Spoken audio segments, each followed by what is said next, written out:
Assalamualaikum warahmatullahi wabarakatuh. Perkenalkan, nama saya Mona Trianggraini, NIM 2120222024, Fakultas Ekonomi Prodi Manajemen. Guru pembimbing Pak Hasanul Mulkan. Baiklah, saya di sini akan menjelaskan tentang Pancasila dalam kebijakan negara. Pancasila adalah ideologi dasar bagi negara Indonesia. Nama ini terdiri dari dua kata sengkerta. Panca berarti lima dan sila berarti prinsip atau jasa. Pancasila merupakan rumusan dan pedoman kehidupan berbangsa dan bernegara bagi seluruh rakyat Indonesia.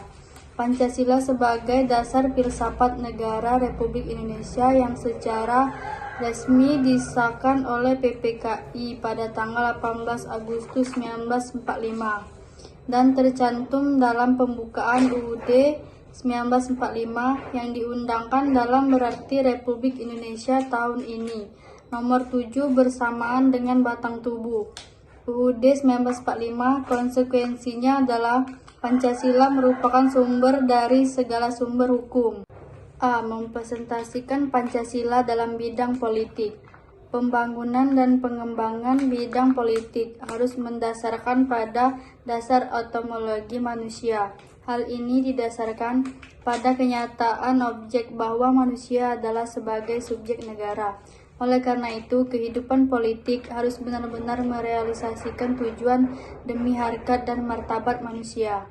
Implementasi Pancasila dalam pembuatan kebijakan negara dalam bidang politik dituangkan dalam pasal 26-27 ayat 1 dan pasal 28 ayat 2. Pasal-pasal tersebut adalah penjabaran dari pokok-pokok pikiran, kedaulatan rakyat dan kemanusiaan yang adil dan beradab, yang masing-masing merupakan pancaran dari sila keempat dan sila kedua Pancasila.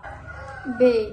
Implementasi Pancasila dalam bidang ekonomi. Di dalam dunia ilmu ekonomi terdapat istilah yang kuat yang menang sehingga lazimnya mengembangkan ekonomi, mengarahkan pada persaingan bebas dan jarang mementingkan moralitas kemanusiaan. Implementasi Pancasila dalam pembuatan kebijakan negara dalam bidang politik dituangkan dalam pasal 27 ayat 2, pasal 33 dan pasal-pasal 34. Pasal-pasal tersebut adalah penjabaran dari pokok-pokok pikiran, kedaulatan rakyat, dan keadilan sosial, yang masing-masing merupakan pancaran dari sila keempat dan sila kelima Pancasila. Kedua pokok pikiran ini adalah landasan bagi pembangunan sistem ekonomi Pancasila di kehidupan ekonomi nasional. C.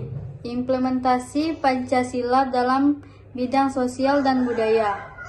Dalam pembangunan dan pengembangan aspek sosial budaya, hendaknya didasarkan atas sistem nilai yang sesuai dengan nilai-nilai budaya yang dimiliki oleh masyarakat tersebut, terutama dalam rangka bangsa Indonesia melakukan reformasi di segala bidang dewasa ini. Implementasi Pancasila dalam pembuatan kebijakan negara dalam bidang politik dituangkan dalam pasal-pasal 29, pasal 31 dan pokok-pokok pikiran ketuhanan yang Maha Esa, kemanusiaan yang adil dan beradab, dan persatuan yang masing-masing merupakan pancaran dari sila pertama, kedua, dan ketiga Pancasila. Ketiga pokok ini ialah landasan bagi pembangunan bidang kehidupan keagamaan, pendidikan, dan budaya nasional. D. Implementasi Pancasila dalam bidang ekonomi. Negara pada hakikatnya adalah merupakan suatu masyarakat hukum. Demi tegaknya hak-hak warga negara, maka diperlukan peraturan perundang-undang negara, baik dalam rangka mengatur ketertiban warga maupun dalam rangka melindungi hak-hak warganya. Implementasi Pancasila dalam pembuatan kebijakan negara dalam bidang politik dituangkan dalam pasal 27 ayat 3 dan pasal 30. Pasal-pasal tersebut merupakan penjabaran dari pokok pikiran persatuan yang merupakan pancaran dari sila pertama Pancasila. Pokok pikiran ini adalah landasan bagi pembangunan bidang pertahanan dan keamanan. Demikianlah penjelasan dari saya akhiri. Wassalamualaikum warahmatullahi wabarakatuh.